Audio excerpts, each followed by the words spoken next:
My wife and I tied the knot at the age of 25, and now we are both 38. Our story began in college where we fell in love and decided to get married. Since then, life has flowed smoothly. We successfully graduated from college, found well-paid jobs, and went on trips together. Money has never been a problem for us, as we both received good salaries. While my wife worked in her father's business, I was hired by a well-known company.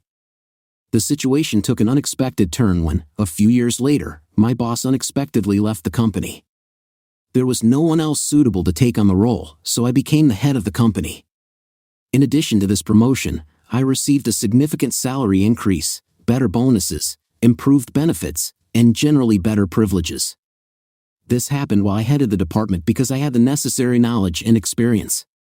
By the time our first daughter was born when I was 28, my income significantly exceeded that of my wife. 2 years later, our second daughter was born. After the maternity leave, my wife continued to work in the family business run by her father. 5 years ago, a tragedy occurred in our family. My father-in-law died suddenly. As a result, my mother-in-law and wife faced the difficult question of whether to sell the company or take responsibility for managing it themselves. Since my mother-in-law did not understand how to run a business, my wife made the brave decision to take over the management. Oddly enough, under her able leadership, the company achieved the same success as under her father's leadership. Watching her success, I couldn't help but feel very proud of my wife. She not only succeeded in her new role but also received a substantial increase in salary, overtaking my own earnings. Her success was truly commendable, and I couldn't help but be happy for her. As for me, I was satisfied with my role as a lower-level manager, knowing that my wife's success was a testament to her hard work and dedication. Managing an entire company is not an easy task, but because we could not properly raise our daughters, their well-being began to suffer. In this regard, my wife and I began to discuss the idea of one of us staying at home. My wife expressed concern that the company I worked for could handle it without me, but hers could potentially collapse. Understanding her anxiety, I decided to quit my job and take on the role of a father and husband. Now, I'm in charge of all household chores, from taking care of the girls to cooking, cleaning, repairs, and also helping with their studies. For a while, I pampered my wife when she came home from work. At first, this gesture was appreciated, and my wife really appreciated it. But about a year ago, the situation changed for the worse. My wife began to treat me viciously, often making comments like, "Are you doing anything at all? Or maybe you're not doing enough." It's unpleasant because I work tirelessly every day at home and with the children so that when she comes home, she doesn't even lift a finger. Especially since I used to have a good job that I loved, I was forced to leave it to primarily deal with the upbringing and care of our daughters, run the household, and support her. Additionally, I want to note that my wife has always desired intimacy, but now she has stopped showing interest in it herself. When I asked about it, she did not show interest. Such a sudden change caused great bewilderment. I thought maybe the stress of the ongoing pandemic and other factors was affecting her. In response, I began to try harder to please her, but it seemed that everything was going wrong. Just last weekend, my eldest daughter had a basketball game, and as usual, I had everything planned in advance. But luck wasn't on my side that day. While watching the game, an idea came to me. I decided to make a video for my parents, who live in a neighboring state and rarely see their granddaughter. Unfortunately, I forgot my phone at home. In desperation, I asked my wife to give me her phone number. She had been glued to her phone all day, and I thought this would be a good chance for her to take a break from it. With slight irritation, she handed over the phone and said she was going to have a drink and a snack. I didn't know that this seemingly innocent request would lead to unexpected events. The moment she got up from her seat and left, my attention was momentarily distracted by a notification on my phone. Curiosity prompted me to look, but the content of the message was beyond my comprehension. To my complete disappointment, I saw that there was a frank exchange of messages, pictures, and videos between my wife and a work colleague who is much younger than me. Scrolling through recent conversations, I saw that they were discussing their passionate relationship in frank detail, with derogatory remarks about me and toward the fact that I do not work but take care of the children and the house. According to this person, I am just a weak person who is not able to get a decent profession, and the role of educator deprives me of real masculinity. To my horror, my wife agreed with him, which increased my sense of devastation and anger. The sight I saw was simply unthinkable and brought me into utter shock. When I heard my wife's voice, I quickly closed the app and resumed recording the game, trying to distract myself. All the way home and upon arrival, my wife persistently tried to start a conversation, but I did not react to emotions. In the end, when we were lying in bed, it became clear that they had not seen each other for a long time, which added an unexpected complexity to the situation. She tried to get intimate, but when I said I wasn't in the mood, she replied that if I was going to be unhappy with everything, I could sleep somewhere else. Without saying anything in response, I got up in silence and have not slept in the same bed with her since. I feel lost and don't know what to do next. My wife meant everything to me, and my daughters are my world, but it seems to me that all this is slowly disappearing. First of all, I want to clarify that I have all the texts, photos, videos, and other evidence. In addition, I want to emphasize that my wife is not the sole owner of the company. It is actually a 50-50 partnership between my wife and mother-in-law. On the one hand, I can't sleep in our shared bed and have to sleep in the guest bedroom every night. This situation will continue in the future. As for the divorce, I made a difficult decision to go for it today. I quietly called a company located in a neighboring city so that my actions would go unnoticed. Fortunately, they found an opportunity to accept me as soon as possible. Having safely delivered my daughters, I went to their office. In general, the lawyer I consulted turned out to be very competent. After familiarizing him with the evidence I had collected, he assured me that my situation was favorable for the upcoming divorce proceedings. Considering that I quit my job to take care of our children and she is rarely at home and enters into an extramarital affair, the odds seem to be stacked against her. If she decides to give preference to this person rather than me and my daughters, it will certainly lead to her losing. He bluntly said that we would receive child support and maintenance while I would remain the owner of the house, and she would pay for it as long as our children lived in it. In addition, he said that we could apply for additional financial support given my limited ability to work, which would help me continue my education and find a job. He didn't recommend me not to get a job. The lawyer told me that it is better to wait for the final divorce before looking for a job. He explained that as a husband, getting a job could affect the benefits to which I am entitled.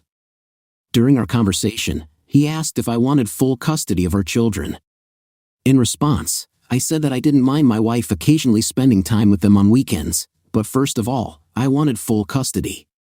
At the same time, he noted that her affair in our marital home gives me more leverage to make decisions. By bringing a stranger into our house, she puts our girls in danger. As he stressed, I think she should be given the right to see her children on weekends, perhaps once or twice a month. I have serious doubts that I will allow any man to be near my daughters, and if such a situation arises, it may have consequences for her if I find out about it. I just don't want a man who I think is vile to be involved in my girls' lives. On the advice of my lawyer, it was decided to remain silent for the time being until a legal document was prepared. After that, he will instruct someone to hand her the necessary papers. It is also important to include in the document a provision obliging her to vacate our house. He said he would probably finish it by the end of next week. The lawyer advised me to take a test for sexually transmitted diseases, as well as to do DNA tests for both daughters. It became interesting to me what caused this, and I began to ask further. The lawyer explained that such cases, as practice shows, are not isolated, which really hurt me and made me think. The lawyer again asked me to remain silent, acknowledging that it is difficult for me but emphasizing the importance of not telling my wife anything. After the divorce process is completed, I can freely express my thoughts and opinions about her without any restrictions. But until that time comes, it is advisable to refrain from any derogatory statements. He stressed the importance of maintaining a normal life, strongly recommended that I avoid quarrels, conflicts, sleep in different beds, and refrain from intimate contacts. I promised that I would follow all his instructions without any problems, but I doubted their validity. He simply replied, "Trust me, it's for the best. Just follow my instructions." Now, back home, I'm getting ready for dinner. I'll try to pretend that everything is fine until she gets the legal papers next week. In the shortest possible time, I passed an examination for sexually transmitted diseases and a paternity test for my daughters. Fortunately, the results showed that I am not sick and healthy. Considering my celibate lifestyle over the past year, this result did not come as a surprise to me. Now let's move on to the test that I'm sure most of you are interested in, the test concerning my daughters. Was I a father from the very beginning? Not knowing the answer yet, I promised myself that I would always be there for them, no matter what. And now I can proudly say that I really am their biological father. The joy I feel from this fact is indescribable. I didn't expect to have to doubt it, but life can be unpredictable. As for my cheater, she was evicted from our house, and I received full temporary custody. Maybe things will work out in the distant future, but for now, I'm focused solely on being the best father I can be. However, she does not currently live in our house, and this pleases me. With the help of my lawyer, I did everything necessary to ensure the legal procedure for her eviction from the house and registration of custody of my daughters. The circumstances surrounding this were unpleasant, but the details are better left for another case. The necessary documents were handed to her at work, and as far as I understand, it was not the most pleasant moment. But as already mentioned, I will provide more detailed information later. It comforts me that my daughters are aware of the situation, especially the eldest, who understands that we are going through a divorce. The parents of one of her friends recently went through a divorce for similar reasons. The fact that she witnessed the severe consequences of this separation has greatly affected her, and she begs me to bring her mother home in order to help them understand and digest the situation. In accordance with the recommendations of my lawyer, I will make appointments with a child psychologist. My youngest daughter really wants her mother to come back, and she is going through her absence hard. This situation puts pressure on me, makes me doubt my abilities as a father, and I'm afraid that my children may harbor negative feelings for me. At times, I even thought about a free relationship, postponing any changes until our girls grow up. But deep down, I understood that such a decision did not correspond to my personal values. In addition, I understand perfectly well that our daughters will surely feel the lack of love between me and their mother, which will certainly upset them. Currently, my ex-wife lives with her mother. Recently, my mother-in-law called me and offered to meet and talk. I agreed to her request, and we made an appointment for the near future. She did not insist on specific details, saying that we would discuss it later, but she begged me not to wean her granddaughters from her. I said that she was a wonderful and caring grandmother, and if she could not involve my girls in her conflicts with my daughter, then I would not object to her keeping in touch with them. She thanked me for that, and that was the end of the conversation. Meanwhile, my ex persistently tried to contact me with calls and messages. I am currently trying to sort out our situation. As a result, on the advice of my lawyer, a traceable means of communication was created so that I could discuss with her exclusively issues related to girls. There will be no additional topics. This is the current status of our agreement. Here's what's happened lately. First of all, I celebrated Thanksgiving with my wife and mother-in-law. In the future, I will call my wife the future ex-wife since this is her legal title. It is important to note that this event was organized solely in the interests of our daughters. I took the precaution of consulting with my lawyer to make sure that this event would be dedicated only to the girls and not to a possible reconciliation. Rest assured, this issue has been considered and resolved. Before Thanksgiving, we had a preliminary meeting at which we talked quite amicably, mainly discussing how we would behave with my daughters in the future. During the conversation, my mother-in-law shared information about my wife's past. To my surprise, I found out that my wife was cheated on by her school boyfriend, and I didn't even know that she was dating someone at that time.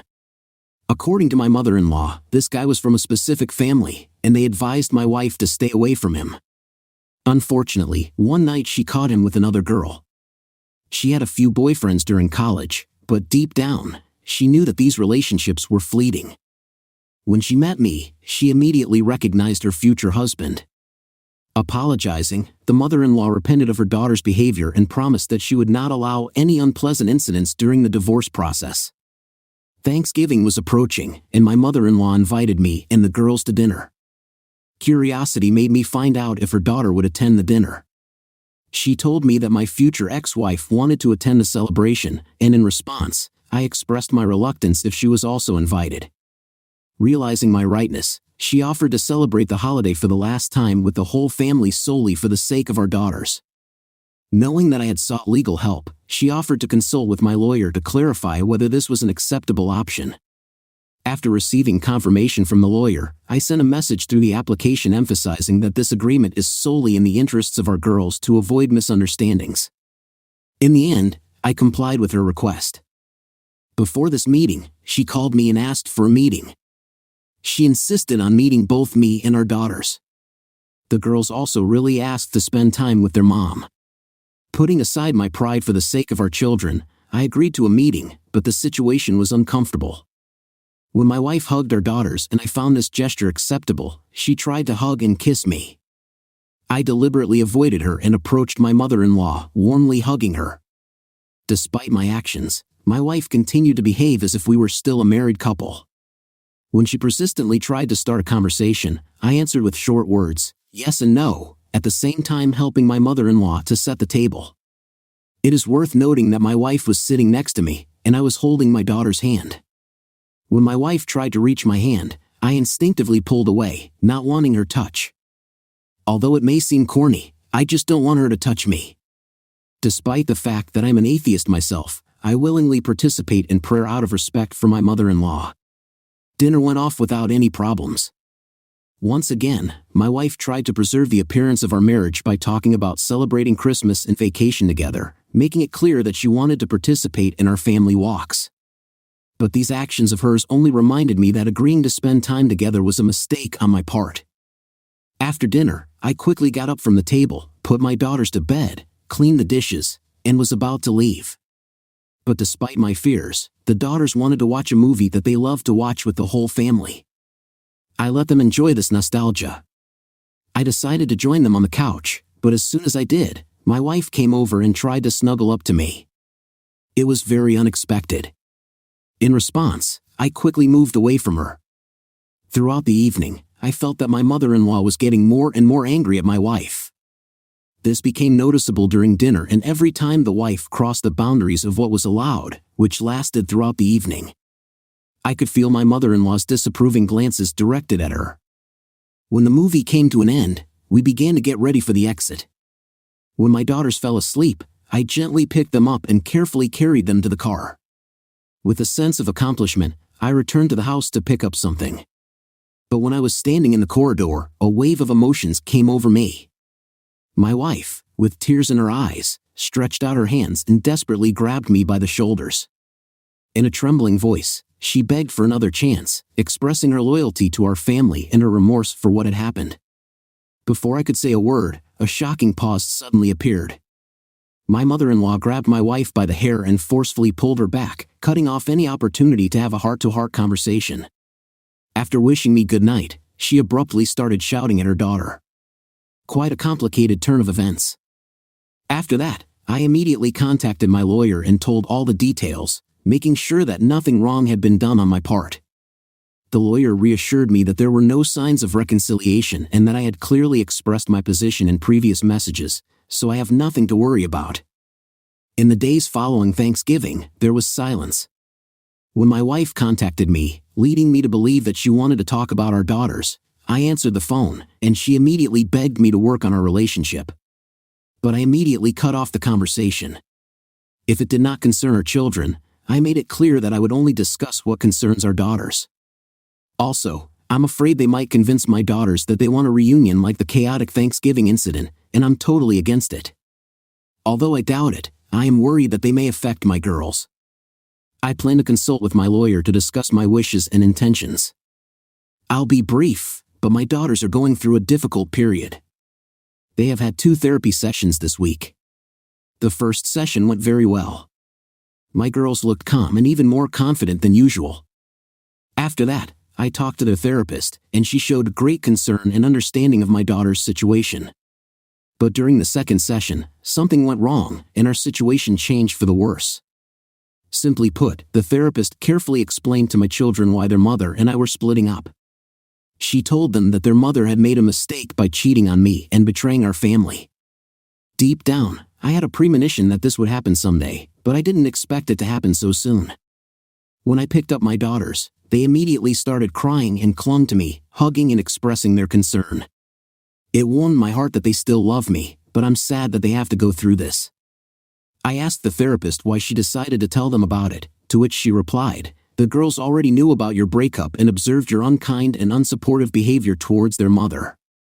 Your daughters are very smart and understand well how you act and how you treat their mother. They were interested to know about the reasons for your separation." I explained to her that I had tried to avoid discussing this topic in detail. At the same time, she stressed the importance of honesty with the girls, saying, "If we withhold this information, it will hinder their progress in therapy." I won't go into the details of what was told, but I assure you that it was quite acceptable for their age. Now they know that their mother cheated on me. After returning home, my daughters hugged me tightly and cried all night. Trying to calm them down, I suggested they order pizza and watch their favorite movie, which we did. We lay together all night, and although I couldn't cry with them, the inner pain I'm experiencing is excruciating, as is their suffering. It's terrible to see that my wife doesn't notice the pain she causes our daughters. I'm at a loss for how to handle this situation. The therapist suggested temporarily considering taking medications until our girls get used to the changes in their lives, but I resolutely refused, and the therapist respected my decision, emphasizing that this is just an option, not a way of drug treatment. It is important to note that she does not have the right to prescribe medications herself. She said that our girls need to consult with their doctor, who may diagnose them with a particular disease. I am concerned that it is proposed to resort to medical treatment seriously. I firmly believe that my daughter's emotions need to be handled in a healthy way. The upcoming Christmas doesn't bother me anymore because my daughters have developed a persistent aversion to their mother. How did I find out about this? When my eldest daughter said she wanted to never see her mom again, surprised, my youngest daughter tends to follow her sister's example, even if she herself has similar feelings. I was shocked by this discovery. I calmed them down by saying, "You may be angry, but I don't think you really hate her." I made it clear to my eldest daughter that her mother loves her and cares about her very much. But in response, my eldest daughter said otherwise. Overwhelmed with emotions, she hugged me and fell asleep, and my youngest daughter fell asleep after her. This is the reality of my life. To quickly clarify the situation, I want to note that there has been an improvement in the current state of the girls. Although they continue to visit the same therapist, their situation is gradually improving. They begin to cope with their emotions. My daughters said they no longer hate their mother, but it is important to emphasize that they are directly talking about their unwillingness to meet with her in the near future. These are their words, not mine. We will observe how this situation will develop. I informed my wife about their decision, and she tried to contact my girls, who did not answer the call. But my wife has already become better about my boundaries and the boundaries of my daughters. She seems to be beginning to understand the gravity of the situation. Now let's talk about the man with whom she had an affair. I already had a negative opinion about him, but now I realize that he is really disgusting. Recently, I took the initiative to rummage through my wife's work stuff. During these searches, I came across a piece of paper on which the contact information of all employees, including emergency services contacts, was indicated. I called the contact person he indicated, who turned out to be his wife.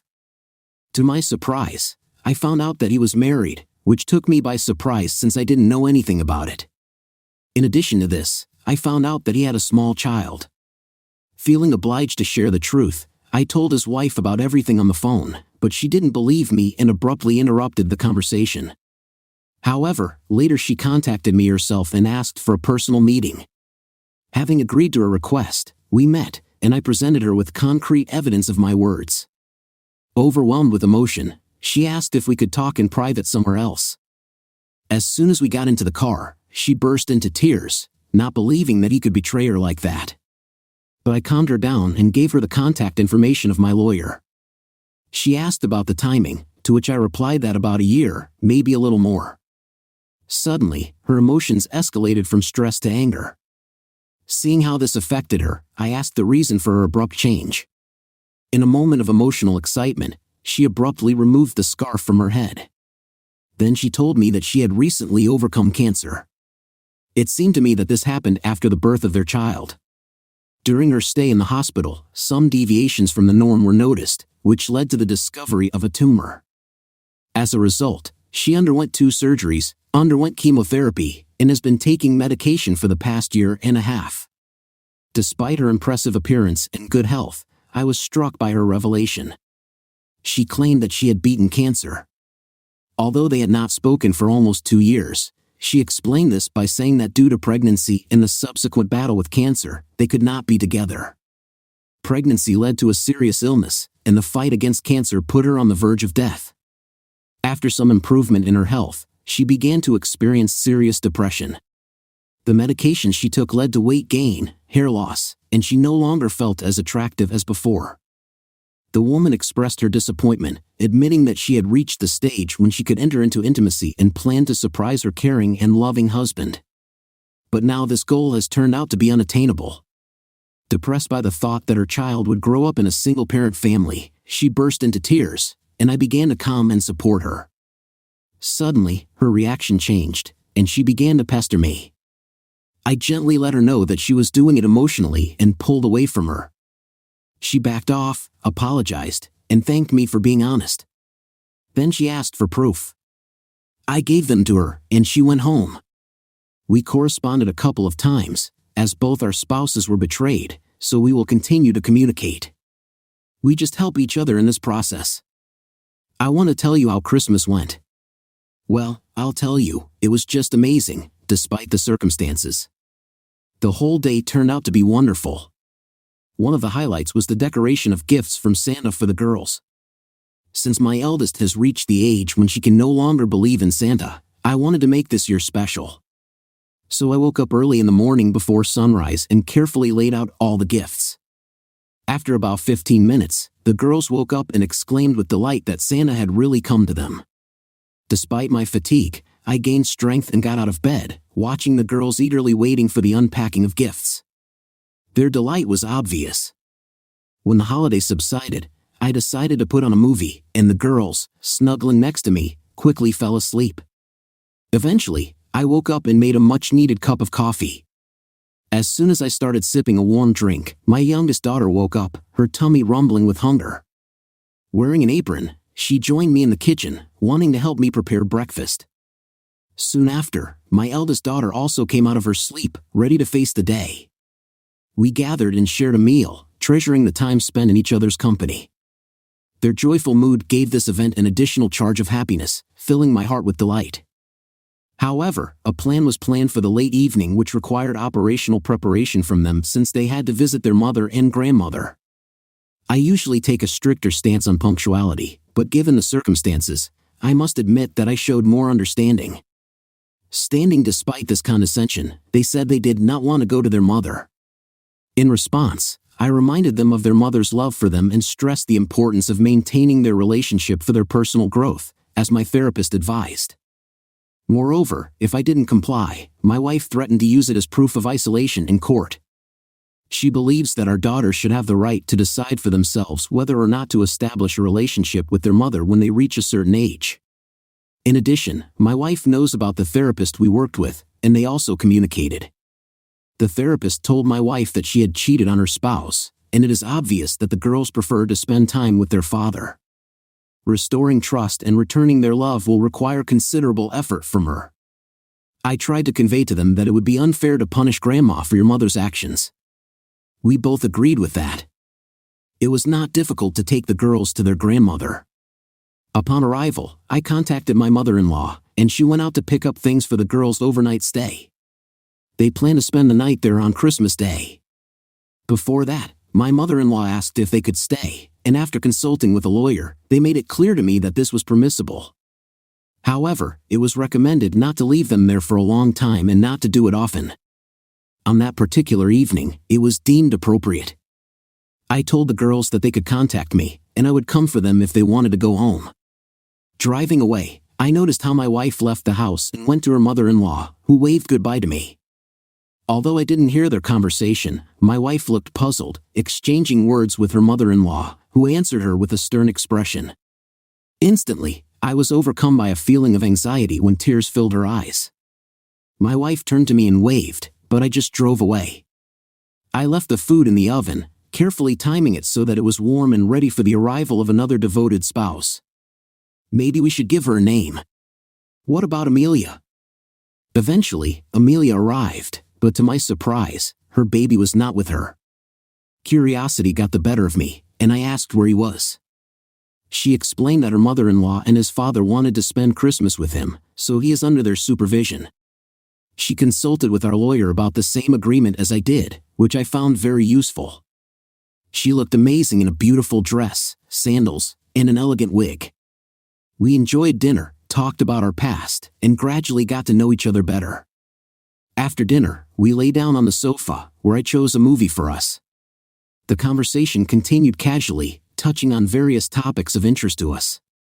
In the end, I got out a bottle of wine, although I don't drink often, but I prefer a special wine during the Christmas holidays.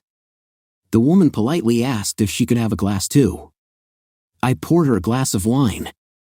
Our conversation went on various topics, starting with memories of our common past, delving into our individual interests, and ending with the problems of today.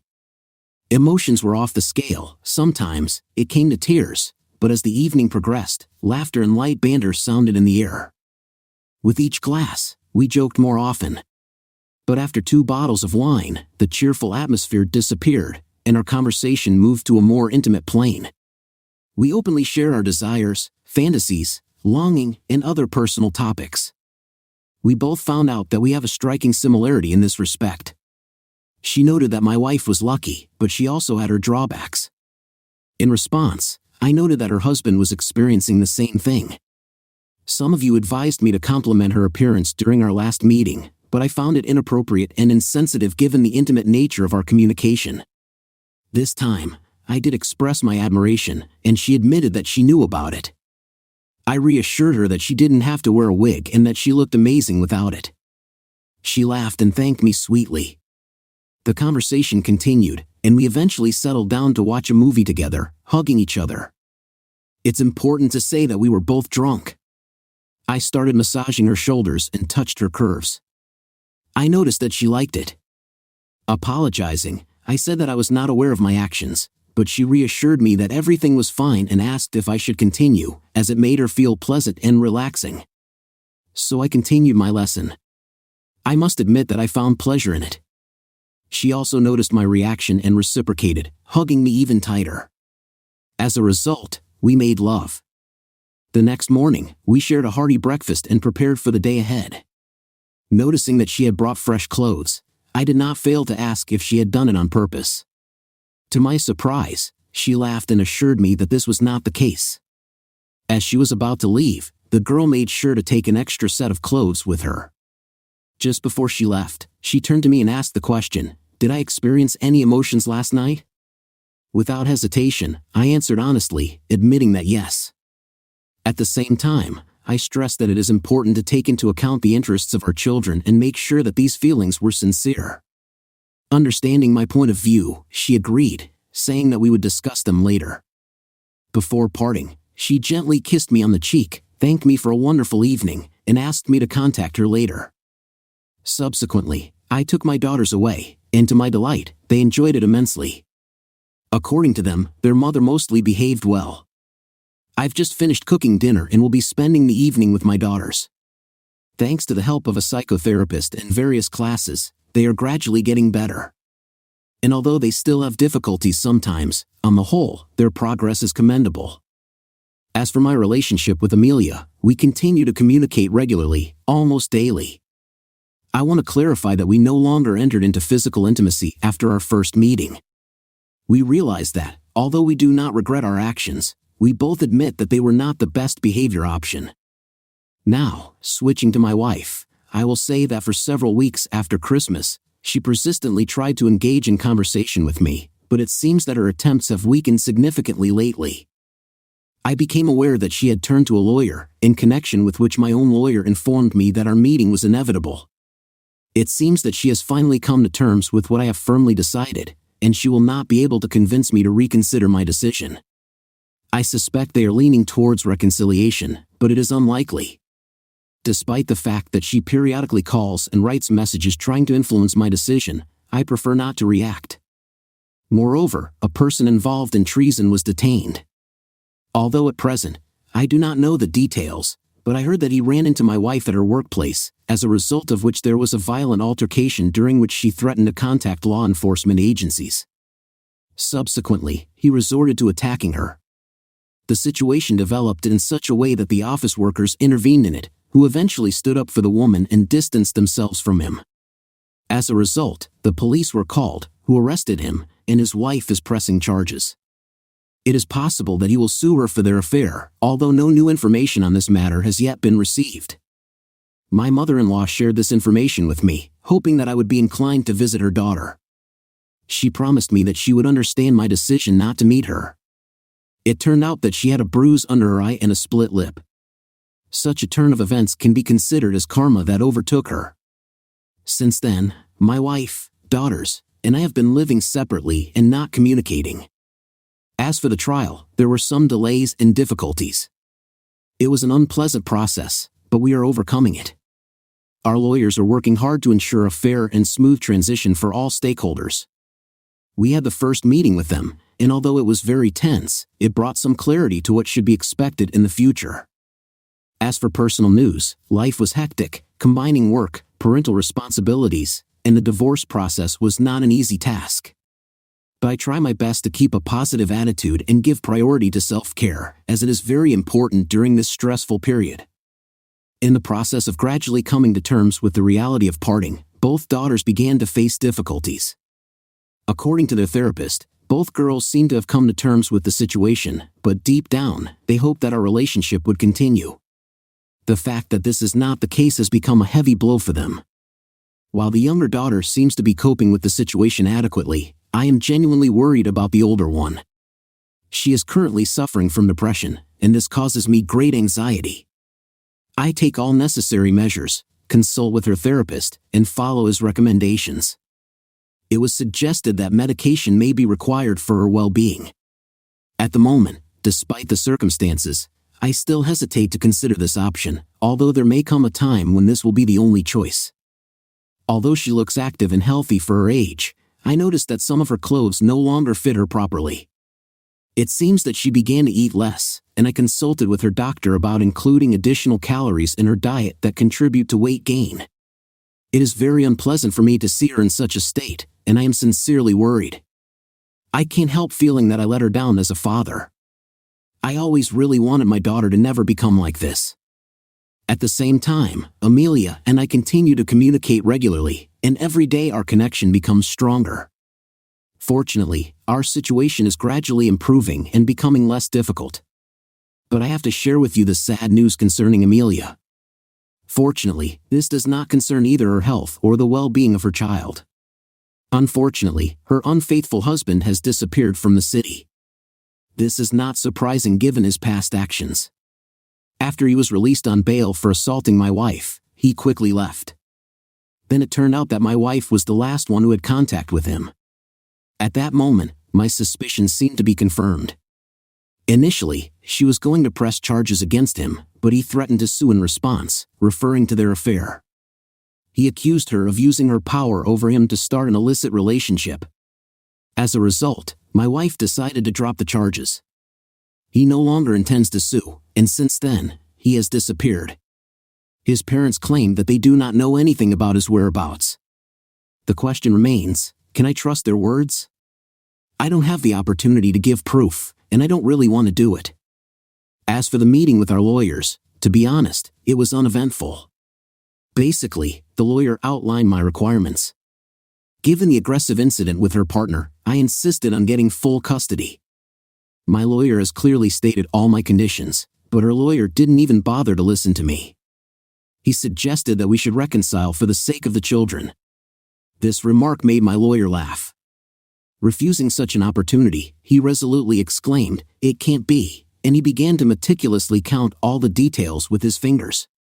He carefully calculated and listed her every act, every oversight, even brought complications related to her extramarital affair.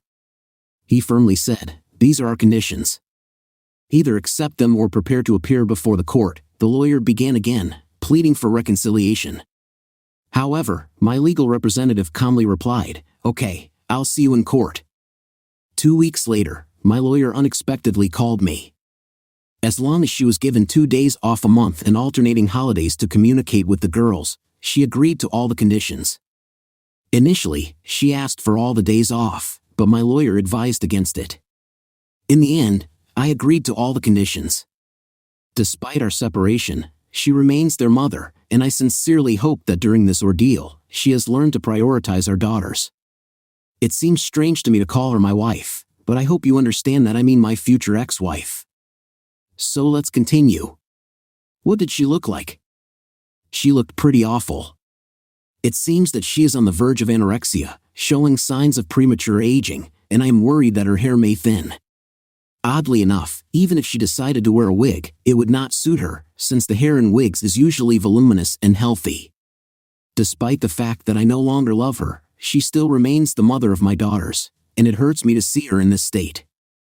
I turn to my mother-in-law with a request to help her, but she refuses, referring to the fact that this is a punishment. I drew her attention to the fact that despite the deterioration of her daughter's condition, she remains the most important figure in the lives of her granddaughters. She should be close to them and seek help for herself. My mother-in-law agreed with this, and she is currently helping her restore stability. To my surprise, my wife left me a note asking me to meet in person in a public place for a final conversation before proceeding with the divorce. I agreed, and we made an appointment for next week. It is important to note that this conversation will be recorded.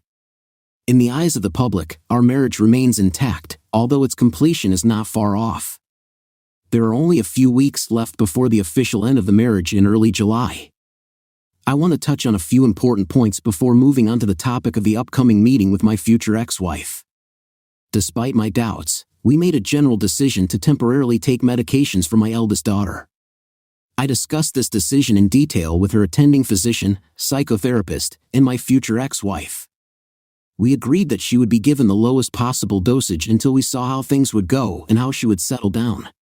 By observing how she easily adapts to a new lifestyle, we will gradually reduce her dependence on them. Fortunately, my youngest seems to be adapting without much difficulty, although she says that she really wants us to live together again. She understands the reasons for our separation. Oddly enough, she shows a unique intelligence for her age. Unfortunately, we still don't know where my wife's lover is, as he has apparently mysteriously disappeared. The positive thing is that Amelia and I keep in touch on a daily basis. We crossed paths with the ex in the park, our usual meeting place with our daughters.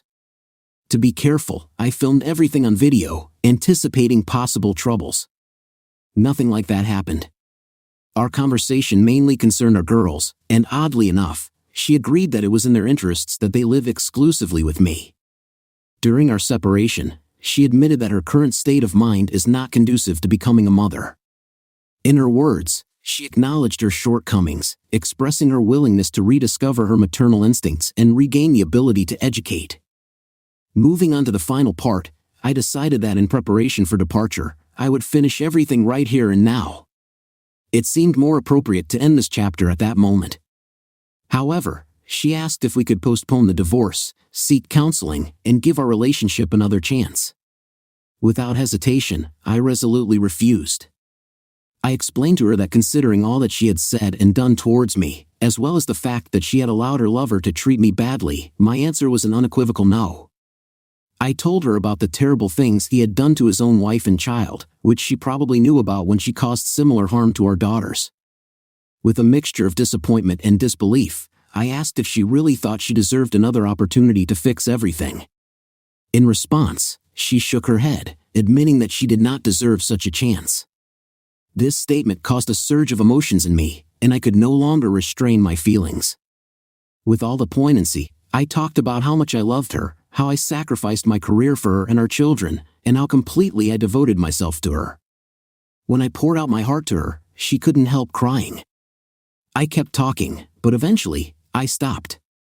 She was constantly apologizing, but I couldn't accept her apologies because they no longer mattered. I was disappointed and wondered what exactly she was thinking when she started this chaotic situation. She said, and I quote, "I would like to be at home, take care of the children and our house, and not work. I have always wanted to be the main educator and play an active role in the upbringing of our daughters. I have never aspired to become the sole breadwinner and did not imagine myself as a business owner." She fervently expounded her thoughts for half an hour, and it seems by the end of the conversation she was exhausted. I asked her why she insisted that I quit my job and take care of the house and the children. To my surprise, she confessed, "You should have taken the initiative in this matter yourself." I told her that this was not within my competence since I had no experience in this field. It would be unwise to take control of her father's business without having any knowledge of his activities. Moreover, it would be unfair if I agreed to manage it without her explicit desire to. To my surprise, she admitted that this was indeed her intention but did not dare to admit her desire to be a housewife. Disappointed, I could not help but express my disbelief at the unnecessary conflict that arose on the basis of pride. "I wouldn't care if you wanted to stay at home and be honest about it," I said. At that moment, anger boiled up in me, which has not subsided yet. I demanded an explanation for the connection between her infidelity and the desire to stay at home. She explained that during the pandemic and closer to its end, she worked a lot, which caused her to feel jealous and angry at me for being able to stay home with our daughters. It seems that her lover felt this tension in the air when he saw her at work and took advantage of the situation, poisoning her thoughts with derogatory statements about me. He told her that if I were a really reliable and confident man, I wouldn't let my wife run the business. Unfortunately, her sense of disappointment became the reason for the affair. Although she claimed that she once tried to stop him, he manipulated her emotions by speaking badly about me, which led to a cycle of repeated behavior. Eventually, this behavior became permanent. She tried to break off the relationship, but he insulted me, causing her anger and envy, and she again entered into an affair. This was compounded by the fact that, because of jealousy, she showed malicious and unpleasant behavior towards me. All this could have been avoided if communication had been clear from the beginning. At that moment, she really wanted her family to be reunited, and everything would be as before. The feeling of emptiness and anger that gripped me made me abruptly leave. Since then, my heart has been burdened with anger at this woman. In addition, I forgot to mention the shocking discovery that became known at the end of last year. My ex-wife was carrying a child conceived by her lover, but eventually decided to terminate the pregnancy. My mother-in-law noticed unusual behavior and signs of illness, deciding that she was pretending to attract attention to herself. But as it turned out, she was indeed pregnant, which further aggravated her emotional turmoil. After she had an abortion, she was tormented by a sense of conscience. She was very worried about getting rid of the child. As a result, now, after we officially divorced, she looks terrible. She has become very thin, her skin is pale and dry, and the bruises under her eyes scare me. My mother-in-law told me a terrible secret, how my ex-wife turned out to be sick with anorexia and in a serious condition. 3 months have passed, and the condition of the mother of my children is only getting worse. I ask my daughters to visit their mother more often, and she agrees, albeit reluctantly. And I continue to communicate with Amelia, and I think that soon she and the child will move to live in our house. Story 2. How do you react when you find out that your wife is unfaithful? Are you angry, seeking revenge, or withdrawing from the world? Perhaps you combine all 3 options, but you can only keep your mind by finding the right balance, although it can be difficult to determine what it is. When I began to suspect that my wife, Christina, with whom I have been married for 10 years, was cheating, I noticed small inconsistencies that gradually increased my suspicions. These suspicions quietly accumulated for about 3 months until they finally reached a boiling point one evening when she was already in bed. Although I knew she had plans after work, I assumed she would be back around 9 o'clock in the evening, but she didn't walk in the door until about 10:30 p.m. Curiosity got the better of me, and I asked her where she was. She explained that she had spent the evening with our mutual friends Samantha and Linda. The dilemma arose because Linda called me around 8:30 p.m. and asked for help in solving a computer problem.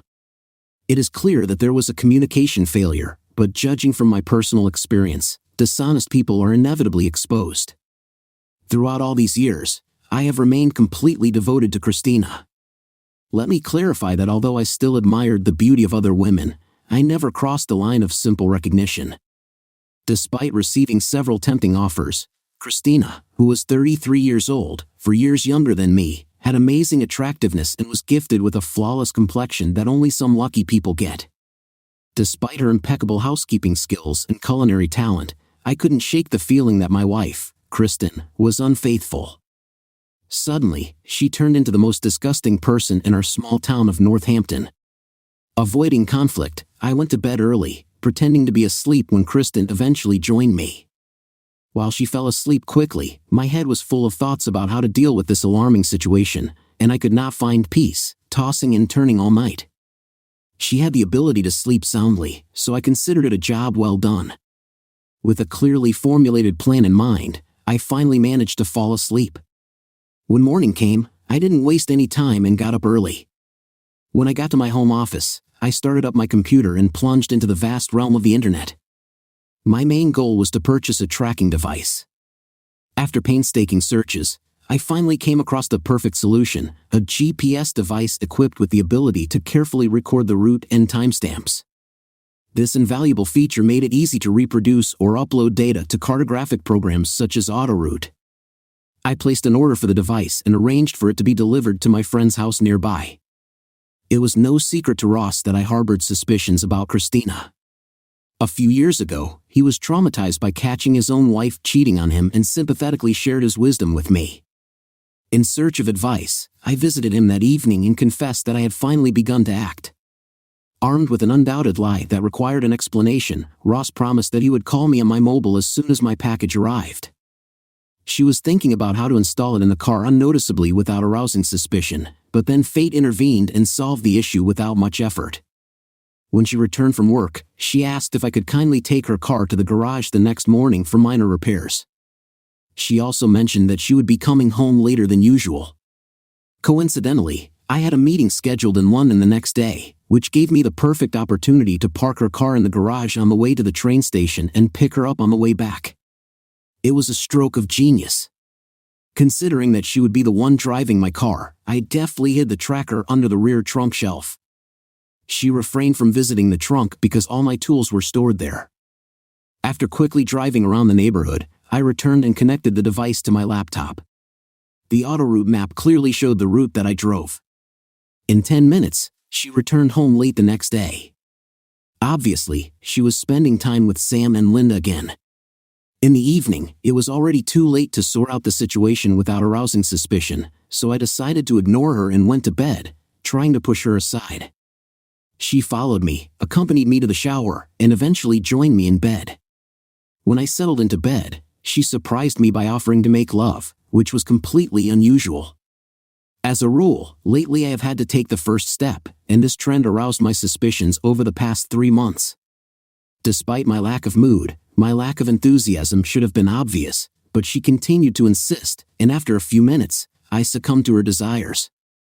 I was confused, but fatigue quickly got the better of me and plunged me into a deep sleep. The next morning, I wasted no time. I immediately took out the tracker and connected it to my laptop, trying to get to the truth. I watched her as she drove to her place of work and then drove onto the road located on the opposite side of the city. There, she parked her car in a cul-de-sac surrounded by manicured gardens, after which she returned home. Curiosity led me to explore the area on Google Earth and discover 6 surprisingly spacious detached houses, each of which occupied its own territory. These houses seemed isolated from each other until I noticed specially planted trees that offered a magnificent view of the vast countryside behind. Undoubtedly, these houses will be very expensive on the market. I was looking for a good reason to study the people living there, and it made me resurrect a business concept that I conceived about a year ago. This idea was to provide comprehensive home maintenance services aimed exclusively at wealthy homeowners. To support this initiative, I have diligently prepared 8 bright brochures. Despite the fact that this required unwanted explanatory work, I considered it the most appropriate facade. After going on a trip across the city, I eventually parked my car at the entrance to a dead end. Upon closer inspection, my initial impressions were confirmed. As I continued on my way forward, my anticipation seemed out of place. The first house I approached was occupied by a delightful retired elderly couple. They welcomed me inside and showed genuine curiosity about my idea. Our conversation easily lasted about 20 minutes, and I was sure that I could make a deal right here and now, but I decided to leave this opportunity for later and left my contact details before heading to the next house. This time, I came across a married couple around the age of 40, where the husband, like me, worked from home. They had 3 teenagers who were currently in the house, adding bright energy to it. My services were not required as they seemed to be handling things on their own. The husband apparently was able to cope with significant DIY projects. I couldn't understand how he would be able to discreetly entertain my wife given the presence of the children, even if his own spouse was absent.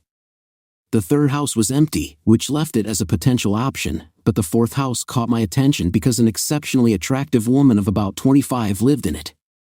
I wouldn't mind flirting with her, given that her husband was away. He was automatically excluded from the equation.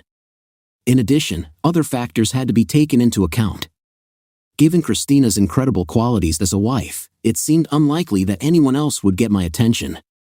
After looking around the neighborhood, I noticed that the fifth house was not occupied and is for sale, and a Japanese family lives in the next one. The husband of the Japanese family, as it turned out, worked at a new facility in the city. At first, I rejected all options except at home, where no one answered, but then it dawned on me, perhaps the family temporarily used the house that was for sale. Having decided to confirm my suspicions, I decided to visit the real estate agents. When I got home, I quickly changed into a suit and contacted the agents to make an appointment. According to their rules, an accompanying person must be present at the screenings. This meant that only people associated with the agency could accompany potential buyers like me. Based on this, I came up with a plan to visit their office in the city and pretend to be traveling from London by train. That way, they would escort me to the right property, ensuring that my car would remain unnoticed. After spending about 10 minutes in the office, I realized that none of those present fit the description I had in mind. Considering that I expected to see a man aged 30 to 60, I noticed that both the manager and her assistant were women. Perhaps Christina suddenly became attracted to both men and women. A visit to the house did not give any clues and did not lead to thoughts. There was no sign of recent activity in the empty house, and the lack of electricity indicated that it had been dark the previous night. I realized that I was missing something important, so when I returned home, I just sat in my office mindlessly fingering the computer keys. The solution to the problem was hidden in the gardens, but I still had to find it. Reflecting on Christina's presence in that place the previous evening, I tried to come up with a plausible explanation. My thoughts were interrupted when an email notification appeared on the screen. The message read, "It's getting warm and crowded in the gardens." Intrigued, I suspected that it was related to my investigation, but wondered who might have my email address. It suddenly dawned on me that it was printed on brochures, which indicated that someone in this place had important information. Determined to get to the truth, I decided to visit an elderly couple, hoping that they would unwittingly divulge valuable information. When I pulled up to the house again, my phone beeped, alerting me to a new text message. The words "it's getting colder" appeared on the screen, which made me curious. After trying to contact the sender, I dialed the number, but silence greeted me on the other end. Deciding to find out the source of this mysterious message, I got out of the car and decided to take a little more walk around the neighborhood, hoping that something would attract my attention. Moreover, the feeling that I was being watched was accompanied by the presence of a person involving me in a game of hotter or colder. Gradually moving forward, I received another message, "It's getting warmer again," urging me to continue my research. I received another message, and its content intensified my emotions. When I got to the house where a young woman lived whose husband was absent, I noticed that the front door was open and she beckoned me inside. I didn't know yet that this meeting marked the beginning of deep experiences. Although it may not have been the darkest moment since my previous investigations had already pointed to suspicions of Christina's infidelity, this meeting undeniably confirmed my deepest fears. Amanda held out her hand, introducing herself, and calmly asked, "We need to talk. Please come into the house." Getting straight to the point, she said, "Your wife has been having an affair with my husband for several months." My face probably reflected a mixture of suffering and contempt. Starting an affair, as it undoubtedly was a disgusting act. Continuing, Amanda said that her suspicions intensified about 6 weeks ago, and she hired a private investigator to spy on her husband. Recently, she had just returned home after a late visit to her mother in France when she was contacted by investigators. They reported the news accompanied by detailed photos, timestamps, and location. Curiosity got the better of her, and she showed me the file, leaving no doubt my wife was there, accompanied by her husband. Their names and addresses were on the first pages. House calls and watching the dead ends served as indisputable proof that I was following Christina. Otherwise, it would have seemed like an amazing turn of events. I went on to talk about the operation of my tracking device and the amazing discoveries it has brought. When she asked about my plans, I replied that I intended to leave her. Amanda gave some details about her husband, saying that his father was the owner of a shoe factory, as well as other commercial enterprises and industries.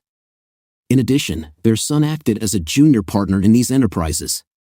Driven by a desire for revenge, Amanda stated that her husband's infidelity was not an isolated incident, which made her doubt that this case would be the last. After asking about my own situation, she asked me to explain that my circumstances were related to the lack of a mortgage and relative prosperity. Having 2 incomes and no children, she asked if I was going to give half of our property and money to my future ex-wife, who was unfaithful. Naturally, I resolutely refused. Amanda developed a plan to confront her father-in-law at the factory, where her husband held the position of managing director, and my wife worked in accounting. In addition, there was a stepsister who was excluded from the business and harbored a grudge, which made her a potentially key figure in our scheme. I was puzzled that he had betrayed Amanda, who was the epitome of the ideal woman for every man, but Amanda went into the kitchen anyway, made tea, and let us start talking. She generously helped me develop a strategy to protect my property and even provided the contact information of a kind-hearted lawyer, saying that the process would take about 2 to 3 weeks. Curious about the possible conclusion of their romance, I asked if it could come to pass. Not to my surprise, she replied with a categorical no, saying that they meet at least twice a week. Having approved our plans, we said goodbye as comrades united by a common cause. Although Amanda was undeniably attractive, I didn't feel a deep connection to her as a friend. Perhaps this was due to the way we originally met. Even though I felt like a devastated and upset person, I found solace in the fact that I had a plan and someone nearby who could support me. In the end, I wasn't shocked by the revelation of her infidelity, as I already suspected it and was conducting my own investigation, so I returned home, agreeing with her proposed plan of action. About an hour later, the cheater was returning home. The next 2 days passed without any notable events, but in the evening, Christina informed me that she would stay late as she had plans with Sam and Linda. Wanting to keep Amanda informed of events, I quickly sent her a message about the upcoming meeting. To my surprise, Amanda replied, "I'm aware of that. He just informed me that he won't be home tomorrow night. Can we have some fun? Pick me up at 4 o'clock in the afternoon." Not knowing what she meant, I hesitated a little, but in the end, I decided to agree. I picked her up, and she informed me that we were heading to the Travelodge Hotel. Obviously, this was their usual meeting place if Christina wasn't at home. Surprisingly, he stayed too, even though he was supposed to be in London. They were supposed to arrive around 6 o'clock, and we had some free time left, but Amanda didn't specify exactly what we would be doing at that time. Arriving at the hotel, she spoke quietly with the receptionist, who handed her a pass in exchange for a £50 note. Entering the room, she reached into her purse and took out a package, carefully spreading out the bedspread. Amanda mischievously sprinkled the sheets with itch powder. This was sure to be an interesting surprise. In addition, she had discreetly installed a small camera behind the curtain, planning to get it out the next morning. Amanda assured me that she would contact me as soon as she received the recording. A few minutes later, we returned to the reception area, where Amanda approached the girl at the reception desk. She asked if the girl would be working the next morning, and she confirmed it. Then, Amanda assigned her an important task to make sure that no one entered the room after the current guests left. As a sign of gratitude, Amanda discreetly shoved an additional £50 into the girl's hands. According to her, my wife was involved in this case. The receptionist seemed to understand us. When I got home, I waited patiently for Christina. As usual, she arrived at almost 11 o'clock, explaining that she had been delayed because of helping a sick friend. I couldn't help but notice her concern. Obviously, the itchy powder had the desired effect. Christina took a long shower and then joined me in bed. Soon, I fell asleep. The next morning, Amanda called me and told me that she had found the camera and that the recording had turned out to be very exciting. I promised her I'd take a look at it the next time we met. After receiving a positive response from an elderly couple from Preston Gardens about a package of home care services, I came to the conclusion that this idea is worth bringing to life. This idea had been in my head for over a year, and it was only after a visit to Preston Gardens that I decided to return to it. Later in the evening, I had the opportunity to participate in psychological games with Christina. We were planning to visit her parents who live near Northampton. Before we left, I informed her that I needed to make a short stop to leave the brochures. After assuring her that it would only take 5 minutes, I intended to visit the elderly couple again and finalize the deal. When I arrived at Preston Gardens, I noticed her tense, which caused short-term concern. But when I stopped near Amanda and James's house, she visibly relaxed. I knocked on the door, received a warm invitation to come inside, and successfully completed the transaction within the allotted time. After leaving their house, I met her in the car. I asked about her well-being, to which she replied in the affirmative, although her tone betrayed her true emotions. It was only when we got away from Preston Gardens that she was able to calm down. On the way to my parents', an elderly couple called and asked if I could pick up the signed contracts upon my return. Naturally, I agreed.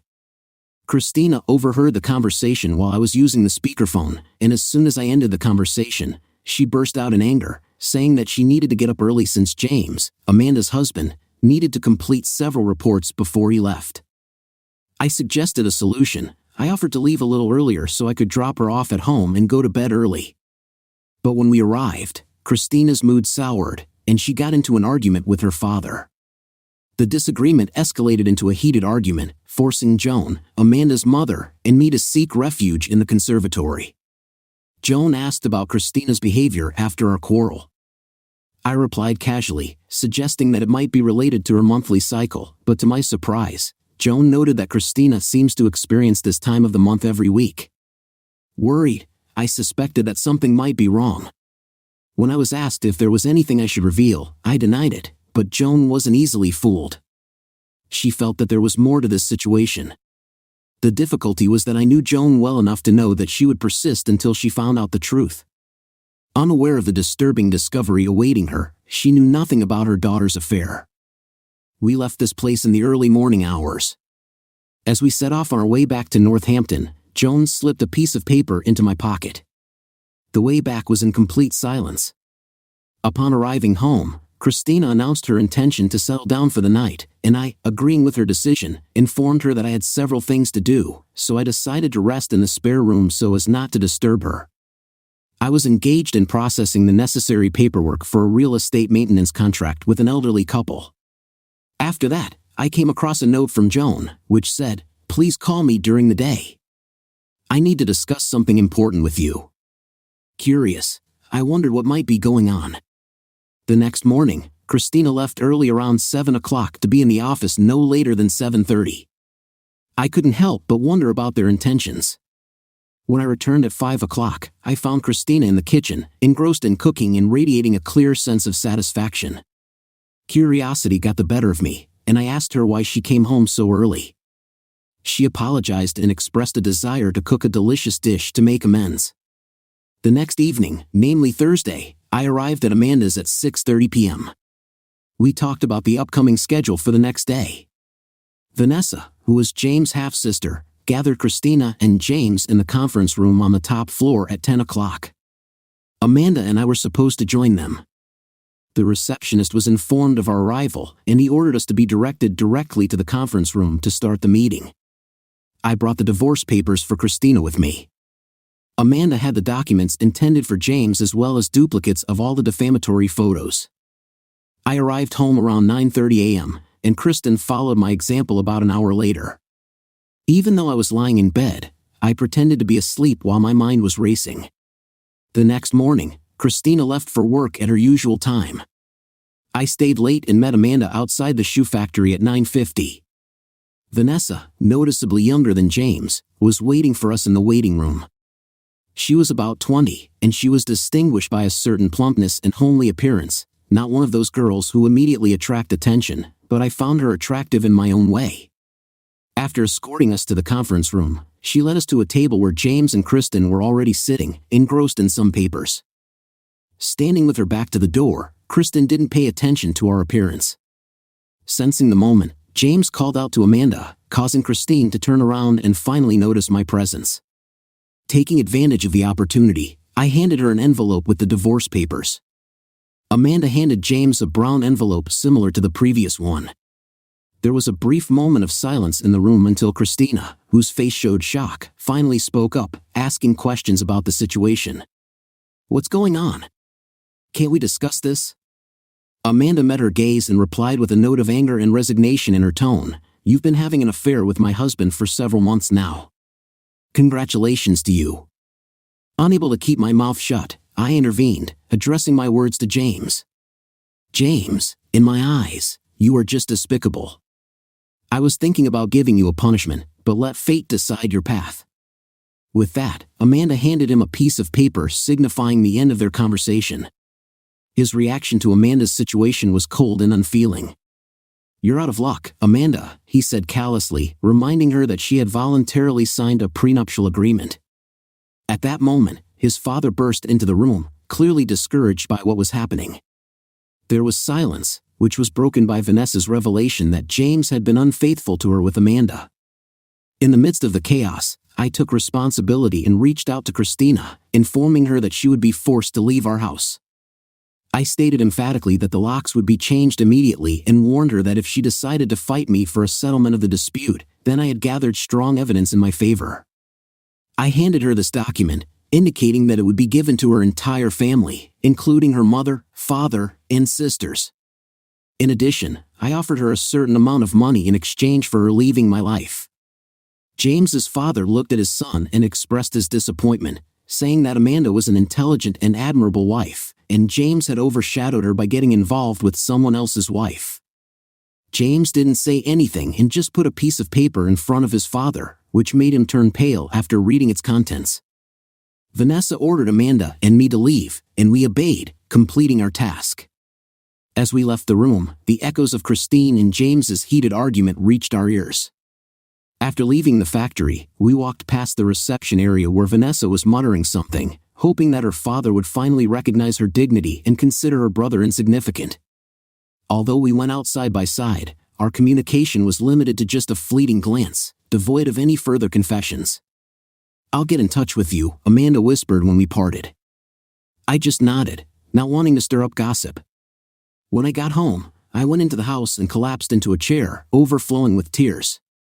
Christina's act broke my heart, and at that moment, I realized the depth of my love for her. The TV was playing in the background, but my mind was elsewhere, lost in my own thoughts. Suddenly, the phone rang.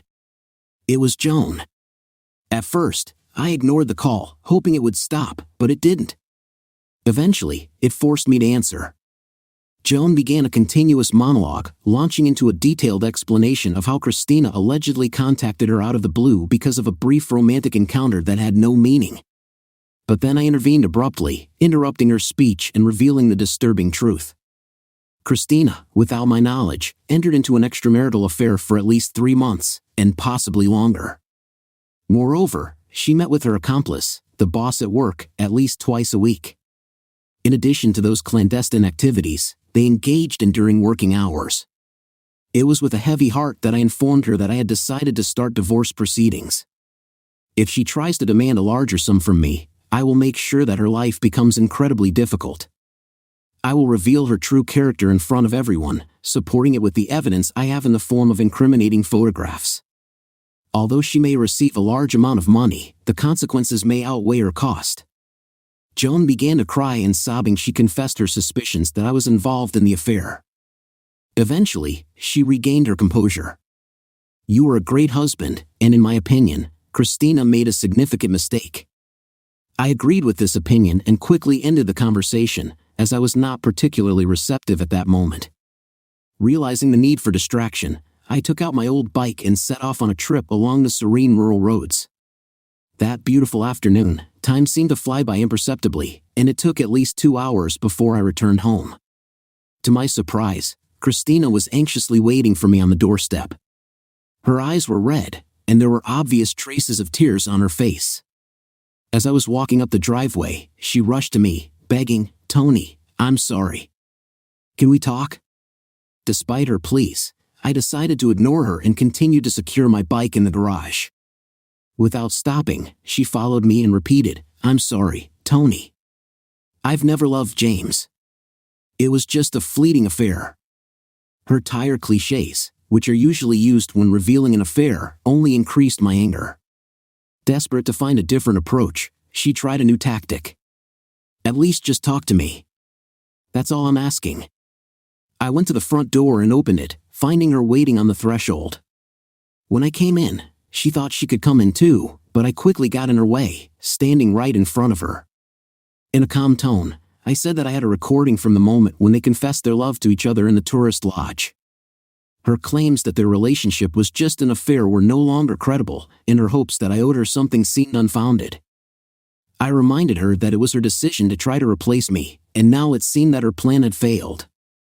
She expressed a desire to reconcile with me, but I had only one answer: no agreement. There were tears in her eyes as she begged, "What can I do to prove my remorse to you?" I didn't look away, feeling my anger grow, and answered her question. "I question your apology. You're just sorry you got caught. It's a pity James doesn't want to be involved in this anymore since he's been exposed. It's a question of trust. Even if I had overcome my disgust at your actions, how can I trust you again? Whenever you came home from work, I couldn't help but wonder about the reasons, even if they were completely innocent, like a traffic jam or other unforeseen circumstances.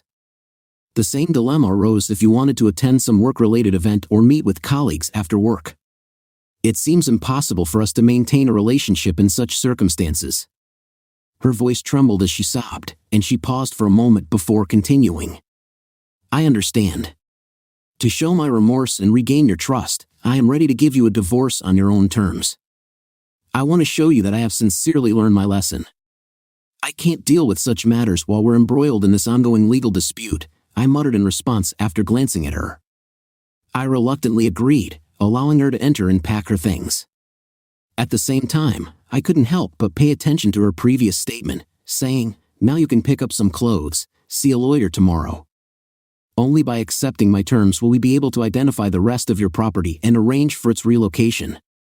When she came to her senses, she replied, "I have already had my first conversation with a lawyer and instructed him to accept your terms, despite the fact that he advised me to get a higher offer. I explained to him why I was accepting your offer and asked him to act on my behalf. After that, I let her enter our residence, and she went upstairs to our room. At first, I thought about following her, but in the end, I decided to stay in the living room and watch what she would bring down with her. She came with a roomy suitcase, and I walked her to the door. She informed me that she would temporarily stay with her parents, to which I simply replied, "Good." As soon as she left, I dialed my brother's number in British Columbia, who was still in bed because of the early time, 6:30 a.m. I briefly told him about the situation, and he offered to go to Canada for a couple of weeks without hesitation. I readily agreed. Leaving the affairs here in the hands of my lawyer would give me a much-needed respite. At 4:30, my flights were confirmed, and the flight was scheduled for Monday. I assumed that I would be away for a total of 2 weeks and 1 day, and my return is scheduled for Tuesday evening. Later that evening, Amanda called, and we started a conversation to exchange information. As expected, James resorted to various tactics to prevent Amanda from filing for divorce based on his infidelity. Amanda expressed a desire for me to visit her, to which I honestly replied that I would be away for about 2 weeks to give the situation time to calm down. She looked upset when she said, "Is that all? Are we done?" After careful consideration, I came to the conclusion that honesty is the most appropriate way and replied, "I truly believe that you have beauty, intelligence, and charm. Any man who wins your heart will undoubtedly become the happiest man in the world. But given the enormous pressure we've been under lately, I think it would be good for both of us to live apart for a while and think about our future." There was a short pause before she broke the silence and addressed me by name. "Tony, I understand that everything is just beginning, and our first meeting was far from ideal, but my feelings for you are getting stronger, and I have to admit that there is also a strong sense of desire in them." When these emotions were expressed to me, I was at a loss and could not find the words. As a result, I was silent for a moment. She asked if I was still here, interrupting my contemplation. I replied, assuring her that I would indeed fly to Heathrow from Vancouver in 2 weeks, and if her feelings had not changed, then she should meet me at the airport. This seemed to lift her spirits, but she wondered what she would gain from such an agreement. I asked about her wishes, and she immediately expressed interest in exploring the possibility of being a couple. She suggested that we either start dating or think about moving in together. Despite my insecurities, I felt strongly attracted to Amanda, but I couldn't help but wonder if she was too good for me, and the next 2 weeks seemed like an eternity to me. Over the weekend, I was preparing and packing for a visit to Knelt. In the end, I decided to call Joan and tell her that I would be away for the next 2 weeks. Joan and Christina arrived about 30 minutes later, and Christina looked restrained. When they were about to leave, Christina suddenly spoke up, "When you come back, think about what steps I should take to regain your trust." Not wanting to get into the subject, especially in front of Joan, I quickly replied, "I need a little time to clear my mind. This is not the best time to discuss it." Christina just nodded and replied, "Okay, I can be patient." On Monday, I went on a trip that took my mind off my worries for a moment. Meeting Knelt, his beautiful wife Cindy, and 3 adorable children was a refreshing change of scenery. Their stunning hilltop home offered scenic views of a lush wooded valley. Together, we explored the charming forest trails, immersing ourselves in the tranquility of nature. In addition, I was happy to take Knelt's eldest son, Lad, on an exciting mountain bike ride along the spectacular trails nearby. When the first week came to an end, I contacted my lawyer to find out about the progress of the case. To my relief, he informed me that Christina's attorney had already approved the proposed terms, and the necessary documentation was currently being prepared. 2 weeks quickly came to an end, and before I knew it, I was on board a plane returning to Heathrow on Monday evening. Unaware of Amanda's intentions, I couldn't help but wonder if she would be present to greet me upon arrival. When the plane landed, fatigue and jet lag piled on top of me, guiding my steps to baggage claim and eventually through strict customs and immigration control procedures. After leaving the immigration checkpoint, my gaze fell on Amanda, who was standing at the barrier and vigorously waving her hand. A sense of relief swept over me as I approached her. Grateful for her presence, I couldn't help but feel a surge of pride knowing that she still wanted to be by my side despite everything that had happened. It was a comforting thought, especially after I had time to reflect on the events that had occurred. We returned to my house around 11 p.m., and to my delight, she decided to spend the night with me. I woke up the next morning feeling refreshed after a restful night's sleep. Getting out of bed, I was pleasantly surprised to find that a delicious breakfast with tea and toast was waiting for me. It was 7 o'clock, and we were sitting in bed together, sipping tea and enjoying the morning. Curiosity got the better of me, and I couldn't resist asking her about James and how he was responding to her demands. She informed me that her lawyers recommended that he enter into a settlement agreement with her, and she received an offer of a lump sum payment. In addition, she mentioned that the house in Preston Gardens is also part of the settlement agreement. After asking for my opinion, I said that the amount of money seemed significant, and it would be wiser to take advantage of this opportunity rather than gambling with uncertain prospects for the future. Over time, we began to constantly alternate between my house and Amanda's house, which turned out to be very difficult. It seemed that the things we both needed were constantly in the other house. Both divorces were moving forward. James agreed to Amanda's proposal, and I received written confirmation that Christina was ready to accept my offer. In order not to empty my savings, I decided to take out a small mortgage on my house to compensate her. At the same time, Amanda insistently hinted that I should move in with her permanently. On Friday, when I returned home, she proudly showed me one of the spare rooms that had been turned into an office. With this development, I no longer had any excuses not to move my things. For the weekend, on Saturday morning, I decided to rent a van, and by the end of the day, I had collected most of the necessary things. Feeling refreshed, I visited a real estate agent on Monday to begin the process of renting out the house. To my delight, I found that the rental income would be quite significant due to the current shortage of housing for families. A few weeks passed, and I couldn't help but notice that Amanda, with whom I had an incredible intimate relationship, seemed to be doing nothing else but waiting for me to return from work. To be honest, it began to bother me. I felt strangled. Christina made several attempts to contact me, knowing that Amanda and I were together, but Amanda intercepted her calls, falsely claiming that I refused to talk to her. One morning, as I was sitting in an endless meeting with a client, a sudden realization struck me. It's been 5 weeks since I returned from Canada, and Amanda hasn't had a menstrual cycle since we were intimate. I wondered if she was pregnant or maybe she had some other women's health issues. Despite her silence, I decided to ask about it later. When I got home around 5 o'clock, I found Amanda, as usual, diligently preparing a delicious dinner. When we sat down to eat, I plucked up the courage and asked her if everything was okay. Nodding, she confirmed that she was indeed fine. Taking the courage to meet her face to face, I started talking about the fact that more than 5 weeks had passed since my return from Canada and there were no signs of a monthly cycle. This time she didn't say anything, leaving me anxiously waiting for her answer. After what seemed like an eternity, she whispered softly, "I'm delayed, and I think I might be pregnant." Suddenly, the burden of silence fell on me. Searching for words, she begged, "Please say something." I chuckled softly and replied, "It seems like we've been pretty active lately, haven't we? Didn't you take the pills?" Shaking her head, she admitted that she had implants instead.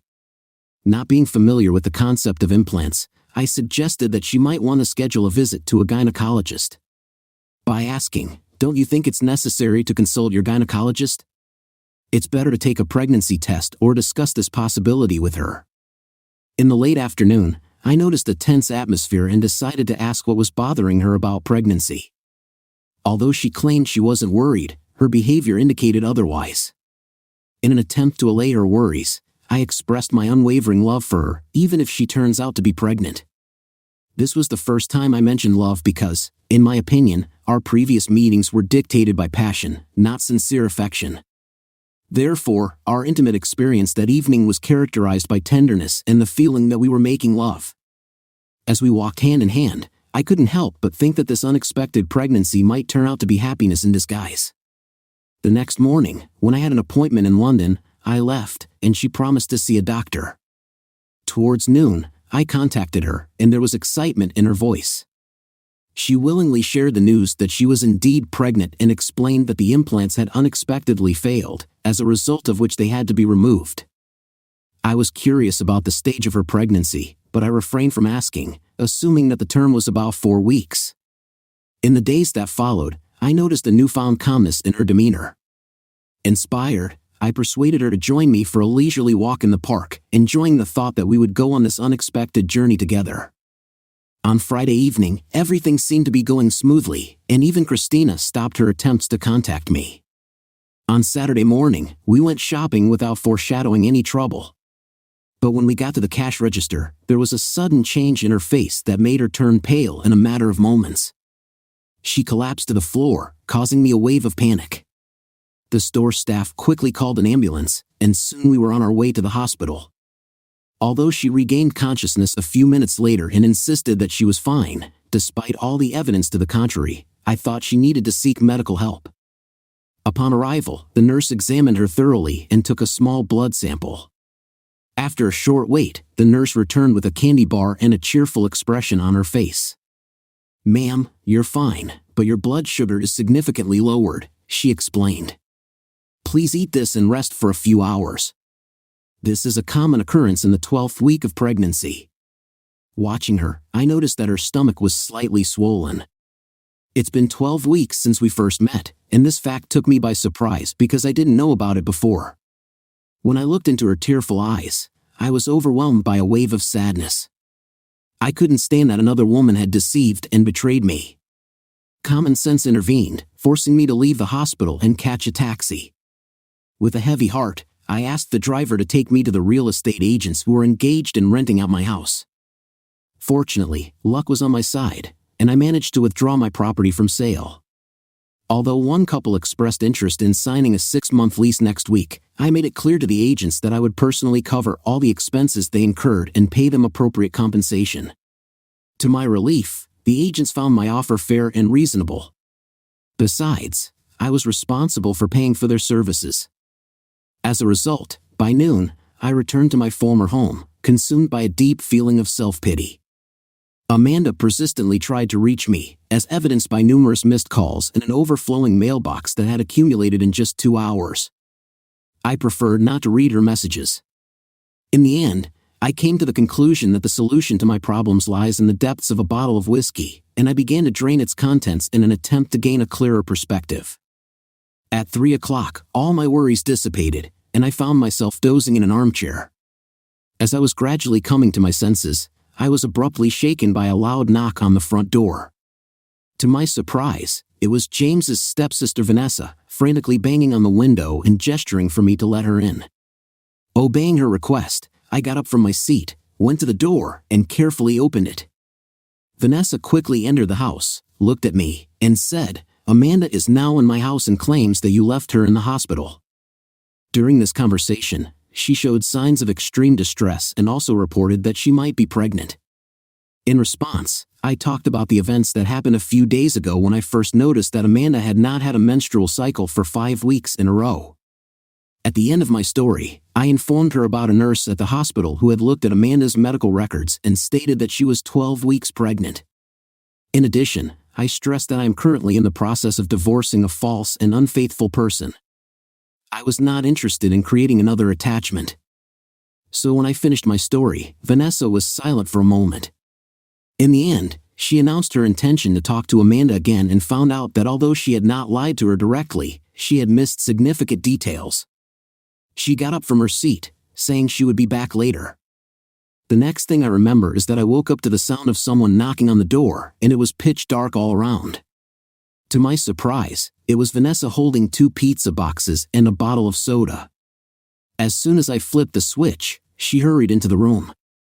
She began to recount a conversation with Amanda during which it turned out that she had stopped using contraceptives and openly confessed to a brief affair during a visit to France to her mother. In response, I firmly stated that her presence in this place was useless. She has her own house, and I intend to call movers at the first opportunity to move my things here. I just can't stand having another lying woman in my life. I froze in a speechless stare, thinking about my thoughts. There has always been a certain sense of strangeness in our relationship with Amanda. Despite the fact that our physical intimacy was satisfying, there was an undeniable emotional distance between us, which I now understood. When the mobile phone interrupted me again, I remembered that I had deliberately silenced Amanda's calls. Curiosity made me answer, and my brother from Canada was on the other end of the line. He usually got in touch every 2 weeks on Saturdays, and we followed this tradition by alternating our conversations. "How are you?" "What is it?" he asked, maintaining his usual cheerfulness. My not too enthusiastic response and the tone of my voice clearly betrayed my true mood. At that moment, I was tormented by a lot of disturbing thoughts, and I felt absolutely terrible. He mentioned that he had tried to call me at home but had not received an answer. Then I began to tell him the whole sad story. After a lively conversation, he invited me to visit in the future. In response, I jokingly remarked that if I had to travel to Canada every time a relationship ends, then I might consider moving to a permanent place of residence. But his remark made me think that maybe I could look for additional opportunities there. I remembered that it was Christina who had doubts about moving to the countryside. After finishing our conversation, I went to sleep feeling tired and somewhat regretful about the previous night. When I woke up Sunday morning, I found myself bombarded with numerous missed calls and a dozen text messages from Amanda. Although I deleted the messages, I knew I couldn't avoid talking to her anymore, especially if I wanted my stuff back. Taking a deep breath, I plucked up the courage and dialed her number, deciding it was time to look down on the situation. She quickly answered the call, expressing remorse for her actions, admitting that she should have told me earlier. She insisted that she had not cheated on me. Deciding not to get into a heated argument, I simply announced my decision to move out. I find it hard to believe that she would have let me continue to think that the baby was mine, and I suspect that she would have justified the premature birth as premature, I informed her. I told her that I had arranged with a man with a van who would pick up my things in the morning and that I intended to move into my own house for now. Despite her apologies, I couldn't help but remember a similar story I heard from another woman about 6 weeks ago, and I wasn't interested in listening to it again. I went into a quaint little cafe and had a hearty full English breakfast, savoring every bite. I remembered Neil's words the night before, where he mentioned the prospect of working in the mines, given the tempting salaries and the promise of immigration assistance. I wondered if it was worth doing this, perhaps for a short period of time. My current existence is already pretty boring, and the idea of change intrigued me. When I got home around 10 o'clock, I decided to go cycling and search the internet for more information.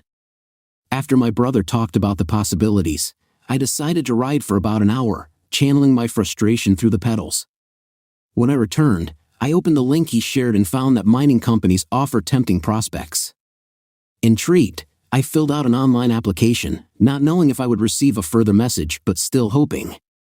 The rest of the day was spent leisurely exploring my house, running errands, and gradually getting used to the concept of owning a motorcycle. I went to bed early and enjoyed a restful sleep. Although I woke up earlier than expected, it was already 8 o'clock. After making tea and breakfast, which prompted me to scan the yellow pages in search of the man with the van, 30 minutes later, I successfully arranged to hire a man with a van and immediately called Amanda to tell her that I would arrive around 10 o'clock to pick up my things. She again expressed remorse for deceiving me, but I was no longer interested in listening to her apologies.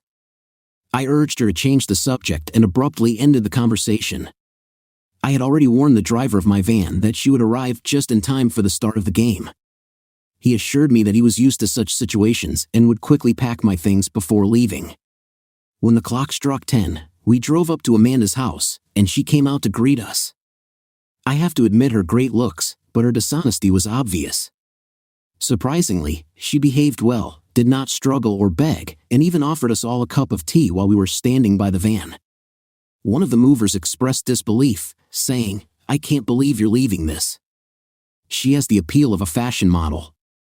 I informed him of this untruth, but he calmly replied that he recognized her irresistible attractiveness. When we finished moving the remaining things, she came up to me and apologized, urging me not to despise her. With that, she pulled away and headed back to the house. By 2 o'clock, all my belongings were safely returned to my own abode, and I sat down in an armchair. I was tempted to reach for the whiskey bottle again, but the memory of Saturday's painful aftermath held me back. The memories were still vivid in my mind, preventing me from taking any action. I sat lost in thought about the events that had happened in recent months. It occurred to me that going to my brother's for another vacation would only delay the inevitable clash with circumstances upon my return. But the idea of signing a long-term contract in Canada or even immigrating there for permanent residence seemed tempting. After all, there was nothing holding me back in the UK anymore. Since both my parents died, I was free to make such a fateful decision. Realizing that my closest relative lives in Canada, I was able to get out of my gloomy state around 4 o'clock and made a firm decision to act. Deciding to get rid of my melancholy, I cooked myself a meal and changed into fresh clothes. It dawned on me that going to the pub, where the cricket team usually gathered, might be a comforting option. Despite the fact that the cricket season has come to an end, I was hoping to find some familiar faces among my friends to get a positive experience. I decided not to drink any alcoholic beverages. All I craved was the warmth of a friendly meeting. Arriving at the pub around 8 o'clock, I was delighted to find that 2 of my comrades were already there. Surprisingly, we ended up having a delightful evening filled with laughter and camaraderie. We spent a fun evening playing billiards, darts, and lively discussions in which we discussed world problems. After that, I drove home responsibly, completely sobered up by 10:30. When I got home, I immediately went to bed. The next morning, I set to work with enthusiasm, realizing that I had 5 tasks to complete in 4 days. Thus, the week flew by unnoticed. Gradually, I got used to sleeping alone, but the approaching weekend inspired me with awe. But my fears were dispelled when I received an email from a company asking for help with some tasks the following week.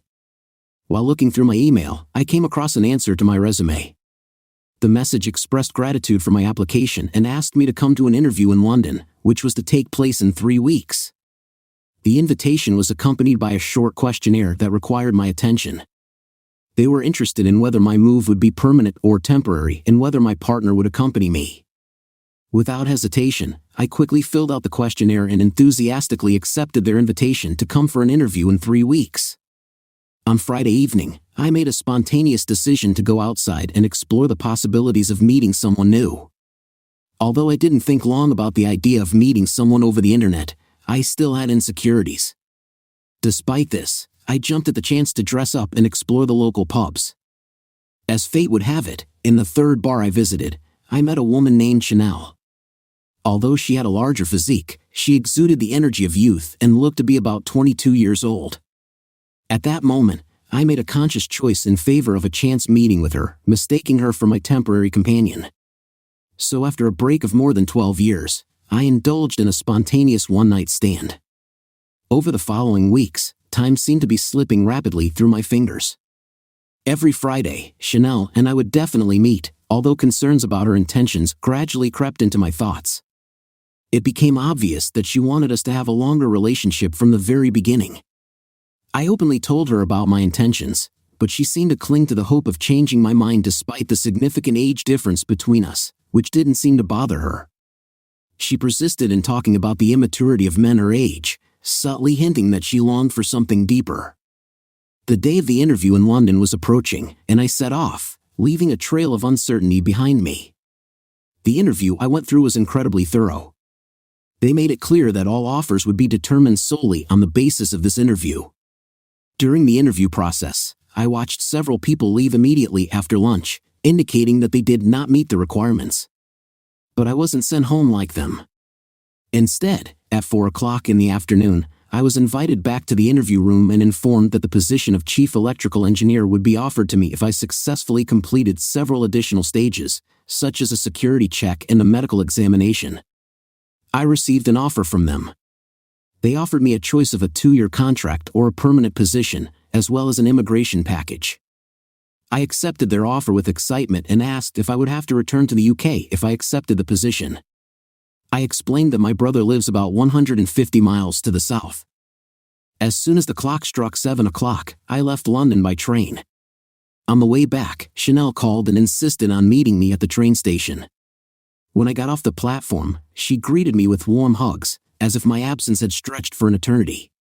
Curiosity filled her eyes when she asked how things were going, but disappointment quickly clouded her expression when I told her about my decision. Desperate to change my resolve, she sincerely asked if she could change anything, but I assured her that this was not the case. That evening, we found solace in each other's company. Having deeply loved her, I plucked up the courage and invited her to come with me, but she told me about her strong ties to this place, her parents, brothers and sisters, as well as the indissoluble bonds that do not allow her to just leave. As the moment of my departure approached, I couldn't help but notice that night had already fallen. It dawned on me that there would be no one to take me to the airport. To make the trip go smoothly, I quickly ordered a taxi, set my alarm, and settled in for what I hoped would be my last night in the UK for a while. Taking the plunge, I turned off my phone, hoping to disconnect from the outside world, but the news of my imminent departure reached Christina, who began to call me incessantly every day. Moreover, James, the solicitor, also contacted me, inundating me with numerous inquiries. I refused to answer even the simplest questions and firmly told him to disappear. In response, he threatened to subpoena me to get my testimony. In response, I stated that he might be able to do it, but by next week, I would be thousands of miles away from him, effectively ending the discussion. It became obvious that James was now aware of the circumstances, or at least harbored suspicions. This, however, put me in a dilemma. I had absolutely no desire to help him in any way. I despise lawyers, but in this particular situation, I sincerely wished they would legally remove James' fortune from my life. Amanda persistently tried to call, and Chanel made 2 calls over the weekend. Getting a call from Chanel was the hardest thing because she didn't deserve this situation in any way. She just got confused in my quest for a new place. With that, I went to bed, knowing that the taxi would arrive at 5 o'clock the next morning. Under the circumstances, it's not surprising that my thoughts were on edge. So when the inexorable alarm clock woke me up at 4 o'clock, I felt absolutely terrible. Fortunately, all my preparations were completed, so I didn't have to worry about forgetting anything. But despite this confidence, I couldn't resist checking my travel bag with my passport and the necessary documents countless times before the taxi arrived. During the trip, I managed to doze off once more, and when I got to Heathrow, I began to gain some semblance of humanity. After finding the check-in desk, I began the tedious and seemingly endless waiting that accompanies every long international flight. Eventually, it was time to board, and I took my assigned seat. In about 7 hours, I'll be on the opposite side of the Atlantic. Upon arrival in Canada, I quickly got used to the new environment. I felt a sense of liberation and a willingness to start over from scratch. At first, I kept in touch with Chanel, but as the demands of a new life consumed me, our communication gradually faded away. Fortunately, my divorce from Christina went through without any complications. Amanda and I have come to the end of any kind of relationship. Now, I'm in no hurry to get married because I'm in no hurry to make the right decision. Do I have any regrets? No, but I definitely didn't stay in my circumstances. Now, I try not to lose my vigilance and hope for a positive outcome.